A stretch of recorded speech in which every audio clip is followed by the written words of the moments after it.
हर एक व्रत का अलग अलग नियम है, लेकिन कुछ ऐसे 10 नियम हैं, कुछ ऐसा 10 नियम है जो नियम हर एक व्रत में आपको धारण करना चाहिए। जैसे आप भोले बाबा का कुछ व्रत करते हैं तो उसका अलग नियम बताया गया।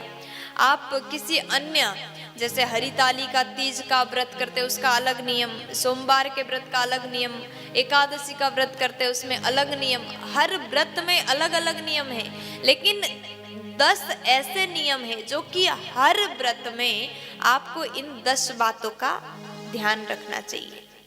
अब जो भी यहाँ व्रत करने वाले लोग मुझे सुन रहे हैं, मुझे देख रहे हैं अभी, तो आप इन नियम का, कोई भी व्रत करें, इन नियम का पालन करिएगा। देखिए, सबसे पहले क्षमा। आप व्रत कर रहे हो, किसी ने कुछ कह दिया, आपको कुछ उल्टा सीधा बोल दिया, तो आप व्रत के समय में क्रोध नहीं कर सकते, क्षमा करना सीखिए। आप व्रत कर रहे हैं, अगर आप क्षमा का भाव नहीं लाते, कोई कुछ कह देगा तो ऊपर से चिल्ला देते हैं, तो व्रत खंडित हो जाता है। क्षमा। दूसरे नंबर में सत्य। आप व्रत कर रहे हैं और झूठ भी बोल रहे हैं तो वो व्रत पूर्ण नहीं माना जाता। सत्यता का धारण करिए, पालन करिए। तीसरे नंबर में दया, दया भाव होना चाहिए, ये भी व्रत का एक नियम है। और चौथे नंबर में पवित्रता, हमारा मन, हमारा शरीर पवित्र हो। पांचवें नंबर में दान का भी भाव हो। हम व्रत कर रहे हैं तो व्रत के दिन में कुछ दान कर दिया तो उसका बहुत सुंदर फल हमें प्राप्त होता है। और उसके बाद छठे नंबर में इंद्रिय संयम का होना भी बहुत जरूरी है।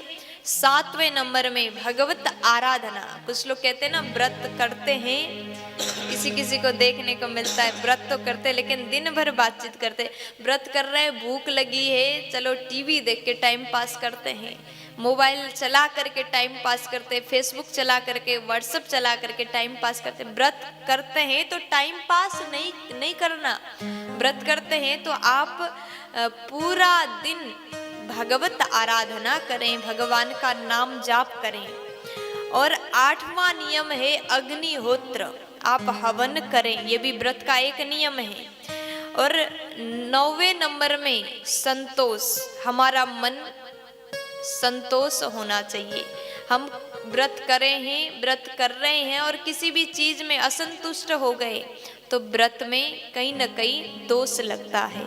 हमारा मन में संतोष हो। और 10वें नंबर में व्रत कर रहे हैं, किसी का कुछ चोरी नहीं करना चाहिए। चोरी करना भी ये महापाप है। देखिए, चोरी तो कभी नहीं करना चाहिए, लेकिन व्रत वाले दिन में चुरा करके, जैसे कि होता है ना, पति के जेब से पैसा निकाले, पति को कुछ पूछे बिन कुछ कार्य करे, ऐसे चोरी वाला कार्य भी व्रत के दिन नहीं करना चाहिए। ये 10 बातें अग्नि पुराण में कहा है। क्षमा, सत्यम, दया, दानम, शौचम, इंद्रिय निग्रह, देव पूजाग्नि हरणम, संतोषो स्तेयमेव च। ये 10 नियम अग्नि पुराण में बताया गया। कोई भी व्रत करे, इन 10 बातों का आप ध्यान दीजिएगा।